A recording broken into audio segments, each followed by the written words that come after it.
TYBA कृषी आणि सहकार्याचे अर्थशास्त्र यामध्ये आपण शेवटच्या टॉपिकमध्ये कृषी किंमत धोरण या संदर्भात चर्चा करत असताना यामधील भारतीय WTOचे भारतीय शेतीला झालेले फायदे या संदर्भात आज आपण चर्चा करणार आहोत. WTO ही एक शेती संदर्भात असणारी सगळ्यात महत्त्वाची व्यापारी संघटना आणि या संघटनेमार्फत किंवा या आंतरराष्ट्रीय संघटनेमार्फत शेतीला फार मोठ्या प्रमाणात फायदा झाल्याचं आपल्याला पाहायला मिळतं.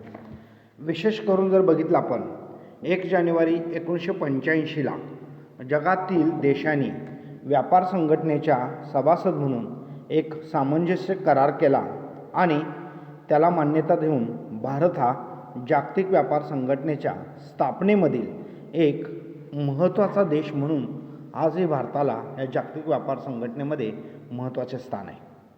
जागतिक व्यापार संघटना ही एक आंतरराष्ट्रीय व्यापार संघटना आहे आणि या व्यापारावरती नियंत्रण ठेवणे, सभासद राष्ट्रांना त्याच्या मदत करणे, त्यांच्या अंमलबजावणीसाठी प्रयत्न करणे अशा स्वरूपाची भूमिका ही जागतिक व्यापार संघटना घेत असल्याचं आपल्याला दिसून येतं. सभासद राष्ट्राशी शेतीशी संबंधित असणारे करार, या कराराचे संबंधात विकास घडवून आणणं याही संदर्भात या ठिकाणी प्रयत्न केले जातात. मग अशी ही जागतिक व्यापार संघटना आहे. या जागतिक व्यापार संघटनेचे भारतीय कृषी व्यवस्थेला काय फायदे झाले या फायद्याच्या संदर्भात आपण आज या ठिकाणी चर्चा करत आहोत. काय फायदे आहेत किंवा कशा पद्धतीनं ते आपल्याला अनुकूल आहे या संदर्भात आपण या ठिकाणी चर्चा करणार आहोत. तर विद्यार्थी मित्रो, जागतिक व्यापार संघटना ही आंतरराष्ट्रीय व्यापार नियंत्रित करणारी, परकीय गुंतवणूक, बौद्धिक मालमत्ता अधिकार इत्यादी विषयक नियम ठरवणे व सभासद राष्ट्रांनी त्यांची अंमलबजावणी करावी यासाठी ही एक प्रयत्न करणारी ही एक जागतिक दर्जाची आंतरराष्ट्रीय व्यापार संघटना आहे. या जागतिक व्यापार संघटना जी स्थापन करण्यात आली त्यामागचा तिचा मुख्य उद्देश म्हणजेच जागतिक पातळीवर मुक्त आणि योग्य प्रकारे आंतरराष्ट्रीय व्यापार, शेतीशी संबंधित आंतरराष्ट्रीय व्यापार घडवून आणणे, त्याचबरोबर देशांचा व शेतीचा विकास घडवून आणणे अशा प्रकारचे धोरण या ठिकाणी सभासद राष्ट्रांनी आखल्याचं आपल्याला पाहायला मिळतं. आणि त्या दृष्टिकोनातूनच या जागतिक व्यापार संघटनेकडून आपल्याला जे काही महत्त्वाचे फायदे आहेत या संदर्भात आपण या ठिकाणी याची चर्चा करणार आहोत. WTOच्या करारात जी काही धोरणं स्वीकारण्यात आली ती धोरणं या ठिकाणी आपण पाहणार आहोत. ही धोरणं पुढे आहेत. एक पहिलं धोरण आहे त्याचं की टप्प्याटप्प्याने शेती व्यापारातील संख्यात्मक नियंत्रण काढून घेणे. म्हणजे शेती व्यापारावरती जे काय आज नियंत्रण आहे ते एकाच वेळेला न काढून घेता त्याच्यामध्ये हळूहळू टप्प्याटप्प्यानं काढून घेणं हे फायदेशीर ठरेल. त्यातले काही होणारे दुष्परिणाम लक्षात येतील आणि मग शेतीशी संबंधित व्यापार घडवून आणण्यासाठी आपल्याला हे जे काही मुक्त व्यापाराचं धोरण आहे किंवा WTOचं धोरण आहे या धोरणानुसार आपल्याला त्या ठिकाणी जे काही संख्यात्मक नियंत्रण आहे हे 100% न काढता आपण या ठिकाणी टप्प्याटप्प्याने ते रद्द करू शकतो आणि त्याच्यामुळं आपल्याला एकाच वेळेला त्यातले काही परिणाम, चांगले वाईट परिणाम अभ्यासता येऊ शकते. दुसरं आहे शेतकऱ्यांना बाजारात उत्पादन विकण्यासाठी संधी उपलब्ध करून देणे. सगळ्यात महत्त्वाचा हा WTOचा एक उद्देश आहे की स्वतः शेतकऱ्याला मार्केटमध्ये विक्री करण्याची संधी प्राप्त झाली पाहिजे. कारण आज शेतकऱ्याचा माल आणि कोणतरी त्याची किंमत ठरवतोय, कोणतरी त्याची दलाली घेतोय आणि कोणतरी मार्केटमध्ये विकतोय आणि शेतकऱ्याला मात्र काही मिळत नाही. आणि म्हणून स्वतः शेतकऱ्याने जागतिक मार्केटमध्ये माल विकण्यासाठी प्रयत्न करणं गरजेचं आहे. पुढे त्या ठिकाणी शेतीला देशांतर्गत दिलं जाणारं सर्वेक्षण काढून घेणं. बऱ्याच वेळा देशांतर्गत संरक्षण दिलं जातं आणि ते संरक्षण काढून घ्यायला पाहिजे. बऱ्याच वेळेला त्या संरक्षणात्मक वृत्तीमुळं शेतकऱ्यांचा विकास होत नाही आणि म्हणून ते संरक्षण काढून घेणं आवश्यक आहे. पुढचं आहे की अन्नधान्य सुरक्षा धोरण फार महत्त्वाचं आहे. कारण बऱ्याच वेळेला निसर्गाची अनुकूलता, पर्जन्यमान, नैसर्गिक दुष्काळ, पीक पद्धती, आलेल्या अनेक हवामानातले बदल यामुळं कधीकधी अन्नधान्य फार मोठ्या प्रमाणात उत्पादन होतं, कधीकधी होत नाही आणि ह्या चढ उतार पाहायला मिळतात. अशा वेळेला त्या अन्नधान्याचं सुरक्षा धोरण राबवणं आवश्यक असल्याचं आपल्याला पाहायला मिळतं आणि त्या दृष्टिकोनातून हा एक उद्देश या ठिकाणी या करारामध्ये पाहायला मिळतो. त्यानंतर बौद्धिक अधिकार मालमत्ता अधिकार लागू करणं. या ठिकाणी बौद्धिक मालमत्ता अधिकार फार महत्त्वाचे आहे आणि या बौद्धिक मालमत्ता अधिकारामध्ये प्रयत्न करणं आवश्यक आहे आणि या बौद्धिक मालमत्ता अधिकाराचा आपल्याला अनेक पद्धतीने फायदा होऊ शकतो आणि हे बौद्धिक मालमत्ता अधिकार कायम ठिकाणी ठेवणं गरजेचं आहे. कारण ज्या ज्या राष्ट्रांनी ते पेटंट स्वीकारलं, ज्या ज्या राष्ट्रांना त्याचा फायदा झाला, ज्या ज्या राष्ट्रांनी ते नवीन वाहन निर्माण केलं, बी बियाण्याचं असेल, शेतीसंदर्भात असेल, कुठलंही संशोधन असेल आणि त्यांची जी काय बौद्धिक मालमत्ता आहे तो अधिकार त्यांना कायम स्वरूपात देण्यात लागू करण्याचा हा करार या ठिकाणी करण्यात आला. आता ह्या भारतीय WTOचे भारतीय शेतीवरती काही झालेले परिणाम, चांगले वाईट परिणाम आपण या ठिकाणी अभ्यासणार आहोत.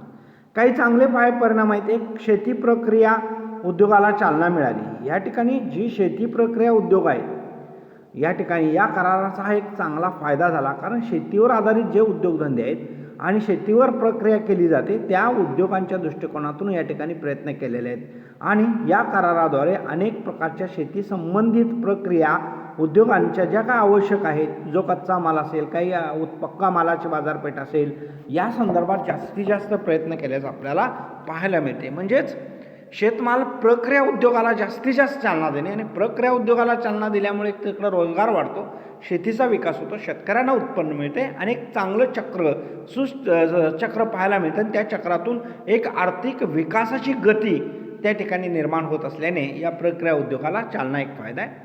त्यानंतर साधनसामुग्रीचा पर्याप्त आणि कार्यक्षम वापर. बऱ्याच वेळेला उपलब्ध असणारी साधनसामुग्री ही काही वेळेला दुर्मिळ असते, काही साधनसामुग्री सहज उपलब्ध होत नाही, काही साधनसामुग्री निसर्गातली असते, ती पुन्हा निर्माण होत नाही, ती निसर्गाने दिलेली देणगी असते. अशा सर्व साधनसामुग्रीचा जे शेती व्यवसायाला मदत करणारी साधनसंपत्ती आहे, या साधनसंपत्तीची गुणवत्ता चांगली ठेवणे, तिची पर्याप्तता वापर करणे, तिचा काटकसरीने वापर करणं आवश्यक असल्याचं आपल्याला पाहायला मिळतं. त्याच्यामुळं खऱ्या अर्थाने शेतीच्या विकासाला या ठिकाणी चालना मिळते आणि पर्याप्त वापर होत असल्याचं पाहायला मिळतं आणि तो करावा अशा पद्धतीचं मार्गदर्शन सूचना या WTOच्या करारामध्ये केल्या आणि त्याचा भारतीय अर्थव्यवस्थेला फायदा झाला. त्याच्यानंतर ग्राहकाच्या निवडीसाठी भरपूर संधी. बाजारपेठेमधला ग्राहक हा एक महत्त्वाचा घटक आहे आणि तो ग्राहक ज्या ज्या वस्तूंची मागणी करतो, ज्या ज्या वस्तूंना त्या ठिकाणी प्राधान्य देतो, त्याची आवड असते, त्याच वस्तूंची निर्मिती WTOच्या करारात किंवा शेतकऱ्यांनी करावी किंवा त्याची बाजारपेठेमध्ये आवक झालेली आपल्याला पाहायला मिळते. म्हणजेच कृषी ग्राहकाच्या आवडीनिवडी विचार करून शेतकऱ्यांनी उत्पादन करावं आणि त्यामुळे शेतकऱ्यांना सुद्धा मोठा फायदा होईल, त्यांच्या उत्पादन मार्केटमध्ये पडून राहणार नाही आणि ग्राहकाला सुद्धा त्याच्या आवडीनुसार या ठिकाणी योग्य दरामध्ये वस्तू चांगल्या उपलब्ध होतील. त्यामुळे ग्राहकाच्या निवडीसाठी सुद्धा भरपूर संधीचा विचार या ठिकाणी आवश्यक आहे. गुंतवणूक चालना. भारत आणि WTO शेती संबंधित करारामुळे शेती क्षेत्रात गुंतवणूक करण्यास फार मोठी चालना या ठिकाणी मिळू शकते.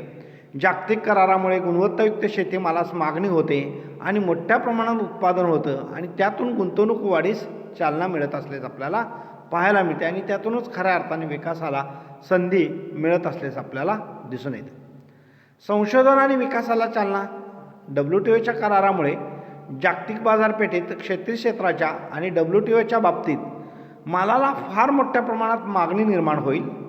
जागतिक स्पर्धेमुळे जगातील प्रत्येक देश शेती क्षेत्राच्या उत्पादनाचं संशोधन आणि विकास घडवून आणण्यासाठी प्रयत्न करेल, हे या ठिकाणी फार महत्त्वाचं आहे. म्हणजे शेती संशोधन आणि विकास, शेतीमध्ये दरवेळेला नवनवीन संशोधन होणं गरजेचं आहे. जागतिक मार्केटमध्ये ते संशोधन असणं आणि जागतिक मार्केटमधून त्याचा संपूर्ण ग्राहक सभासद देशांना त्याचा फायदा होणं हे ठिकाणी फार महत्त्वाचं आहे आणि त्यासाठी जागतिक पातळीवर प्रत्येक देशाला या क्षेत्राच्या उत्पादन आणि संशोधनाच्या बाबतीत विकास घडवून आणण्याच्या बाबतीत WTOचं प्रयत्न हे कायमस्वरूपी राहत असल्याचं आपल्याला दिसून येतं. त्यानंतर आपण बघितलं तर ग्रामीण भागात रोजगार. आज जगातले बहुतेक विकसनशील देश, मागासलेले देश हे शेतीवर अवलंबून आहेत. भारतासारख्या देशाचा विचार केला तर आज 75% जवळपास 60 ते 65% लोक ग्रामीण भागात राहतात. 60 ते 65% लोक शेती व्यवसायात आहेत. फार मोठ्या प्रमाणात सुप्त बेकार आहे. अशा वेळेला WTOने व्यापाराला चालना दिल्यास खऱ्या अर्थाने शेतीच्या विकासाला चालना मिळेल आणि व्यापार आणि शेती विकासातून मोठ्या प्रमाणात रोजगार निर्मितीचे चक्र तयार होईल आणि त्यामुळं देशाच्या अर्थव्यवस्थेला खऱ्या अर्थाने विकासात्मक संधी मिळेल अशा पद्धतीची धोरण या WTOनं आखलेलं दिसते आणि त्याचा फायदा हा भारतीय अर्थव्यवस्थेला झालेला आपल्याला पाहायला मिळतो. साधनसामुग्रीच्या पुरवठ्याच्या उद्योगांना चालना. जे काही साधनसामुग्रीचे उद्योग आहेत की ज्याचा जागतिक अर्थव्यवस्थेवर फायदा होतो, बियाणे, अवजारे, यंत्रसामुग्री इत्यादी संबंधित भारतीय कृषी क्षेत्रात फार मोठ्या प्रमाणात जी आवश्यकता आहे ती पूर्ण करण्याची संधी या जागतिक कारणामुळे भारतीय अर्थव्यवस्थेला मिळणार आहे आणि याचा फायदा या ठिकाणी या साधनसामुग्रीच्या पुरवठ्यातून होणार आहे. त्यामुळं शेती क्षेत्राचा विकास फार मोठ्या प्रमाणात घडून येईल आणि त्या दृष्टिकोनातून प्रयत्न करणं, त्या उद्योगांना चालना देणं आवश्यक असल्याचं आपल्याला पाहायला मिळतं. आता हे काही फायदे आहेत. नाण्याची दुसरी बाजू काही तोटे पण असू शकतात, काही प्रतिकूल परिणामसुद्धा असू शकतात. कारण कुठल्याही एखाद्या कराराचे, कुठल्याही एखाद्या योजनेची, कुठल्याही एखाद्या संघटनेचे सगळेच फायदे असतात असे नाहीत, 100%च गुण असतात असं नाही.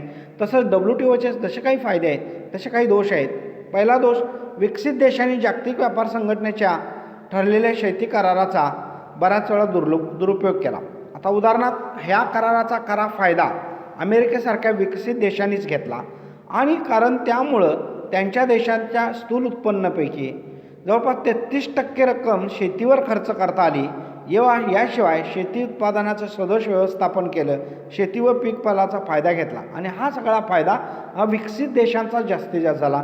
जे गरीब, मागासलेले, विकसनशील देश होतं अशा देशांनी गुंतवणूक करणं आणि त्यातून फायदा मिळवणं, व्यापारी दृष्टिकोनातून पिकांची निर्मिती करणं, या बाबतीत या अशा मागासलेल्या देशांना ते शक्य झालं नाही. म्हणजे जास्तीत जास्त लाभ हा विकसित देशांनीच उचलल्याचं पाहायला मिळतं. दुसरं आहे की अनेक विकसित देशांनी जकातीचे दर अधिक राहिले आणि जकातीचे अधिक दर राहिल्यामुळं बऱ्याच वेळेला त्याचा फायदा त्यांनाच झाला आणि आपल्या विकसनशील देशाची निर्यात झालीच नाही. ते लोक आयातीवरतीच अवलंबून राहिले आणि त्यामुळं बऱ्याच वेळेला त्याचा तोटा हा विकसनशील देशांना झाला आणि त्याचा फायदा हा विकसित देशांना झाल्याचं आपल्याला पाहायला मिळतं. त्यानंतर विकसित शेतमाल निर्यातीवरील अनुदान करारानुसार खर्च केलं नाही, त्यामुळे विकसित देशांना जे अनुदान मिळालं त्याचा फायदा झाला. तेवढंच खर्च करायला पाहिजे असं नाही, कारण मुळातच देश विकसित होते, मूलभूत सुविधांची त्या देशामध्ये कमतरता नव्हती, त्यामुळं त्यांनी त्या अनुदानाचाही फायदा घेतला. पण मागासलेल्या देशांच्यामध्ये मूलभूत ज्या काही गोष्टी होत्या, मूलभूत गरजा होत्या, त्यांची पूर्तता आधीच झालेली नव्हती. मुळातच त्या बाबतीत ते देश दुर्लक्षित राहिलेले होते, त्यामुळे शेतीच्या विकासावरती परिणाम होतोय. उदाहरणार्थ जलसिंचन सुविधा, खतांच्या सुविधा आणि या विकसित देशांनी अनुदानाचा खरा फायदा उचलला आणि त्या क्षेत्रातून अन्य क्षेत्रात त्याचा वापर केला आणि जास्तीत जास्त डेव्हलप झाले. पण हा फायदा आपल्या विकसित देशांना त्याचा झाला नाही. अशा पद्धतीनं WTOचे जास्तीत जास्त फायदे हे विकसनशील देशांना झाले आणि त्यानंतरचे दुय्यम फायदे हे जास्तीत जास्त फायदे हे विकसित देशांचे झाले आणि त्यानंतरचे दुय्यम फायदे हे मागासलेल्या आणि विकसनशील देशांच्यावरती आपल्याला झालेले पाहायला मिळतात. अशा पद्धतीनं काही गोष्टीचे चांगले परिणाम, काही गोष्टीचे वाईट परिणाम हे असू शकतात. पण WTOमुळं खऱ्या अर्थाने शेती आणि शेतमालाला जागतिक दर्जा प्राप्त झाला, जागतिक बाजारपेठ उपलब्ध झाली, विकसनशील देश जागतिक बाजारपेठेपर्यंत पोहोचले, शेतकरी तिथंपर्यंत पोहोचले, शेतकऱ्याला आपली गुणवत्ता समजली. हा काही फायदा कमी नाही. अशा पद्धतीनं WTO आणि WTOच्या या काही अनुकूल प्रतिकूल परिणामांची या ठिकाणी आपण चर्चा केलेली आहे. धन्यवाद.